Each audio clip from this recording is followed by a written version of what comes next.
What up, Screen Fiends? I'm GB, and you're tuned in to Headz TV, where we like to discuss all the wonderful things appearing on your movie and your TV screens.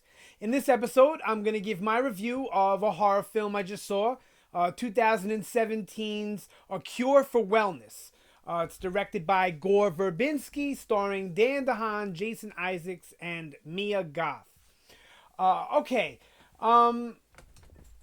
This movie came out in February, and I don't know if you've ever watched any of my other videos, then you might know that I have been off trailers this year. I've only been watching the first trailer and sometimes the teaser and the first trailer, but I haven't been going beyond whatever trailer is marked as number one. So I only saw one trailer for this, A Cure for Wellness. I don't even know if there were multiple trailers or not. So I didn't expect much going in from the trailers and all that. I got a very Shutter Island kind of vibe. And I must say that I was pleasantly surprised in that it didn't play out to me like Shutter Island. It was effectively creepy. I wouldn't exactly call it scary, but it was definitely creepy, and it definitely, the mystery had my attention. The suspense was there. So it did its job on those fronts. The performances were okay. I mean, there was nothing like stand out or fantastic. Mia Goth was probably the best performance. Performance. She probably gave the best performance. Because she was the only one that was maybe reaching to do something other than basically just play your stereotypical hero or scary doctor or villain. You know, a lot of the characters are very stereotypical, and I guess even Mia Goth is, you know, the mysterious girl or whatever. But I don't know, there was a certain depth in the way she played the character, in my opinion, that really intrigued me and made me want to know more about who this woman is and what's going on with her and her story, even though she wasn't the main character. So that says something for the writing and for her performance. But Dane Dehaan, he's good. This is not the best I've seen him. You know, it's a little dry, but most of his performances are a little dry, but they're usually meant to within the context of the movie. So I mean, he does his job as playing kind of an arrogant executive, you know, that type. All right, so the basic premise of the movie, I'll read you the synopsis off of IMDb, is an ambitious young executive is sent to retrieve his company's CEO from an idyllic but mysterious wellness center at a remote location in the Swiss Alps, but soon suspects that the spa's treatments are not what they seem. To this synopsis, to me, it seems like it gives away a lot, but it doesn't really give away all that much. But like I said, the movie plays out good.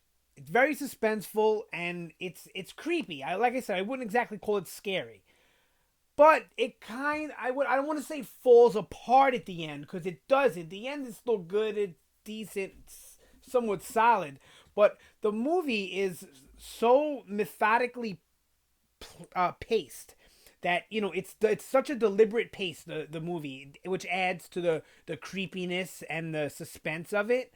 And then once it gets to the end, there's a certain point where it gets to, and when you watch the movie, if you decide to watch it, you'll know the point I'm talking about, where everything now kind of seems rushed. All of that lead up and all of that anticipation, you would think we would get a well drawn out explanation for what's going on, and you do get an explanation. So I don't want to leave you thinking that you get left hanging in the, you know, threads hanging in the wind by the end of the movie. They do explain it, and it is understandable, you know, and you know it makes sense, I guess, for what came before it, but it feels rushed in a way. The rest of the movie is so, like I said, deliberately paced. And then the end, it's kind of just like, oh, and then this, and then this, and then this, and then this, end. As were the rest, it was like, okay, and then this, and then take a turn there, take a turn there, and then this. You know what I mean? It was nice, you know, it had a natural pacing to it, whereas the ending felt forced. It felt like, okay, we're at the end. Now we got to get all this information out there and then have like a cool little action set piece at the end. So we got to get it all in. So let's just bop, bop, bop, bop, bop. And it just doesn't work in the context of the rest of the movie. It is somewhat satisfying of an explanation in what it entails when they explain what's been going on in this wellness center. But like I said, the way it's presented to you kind of falls apart a little at the end. All in all, it's a decent movie. Is it something I'm gonna rewatch?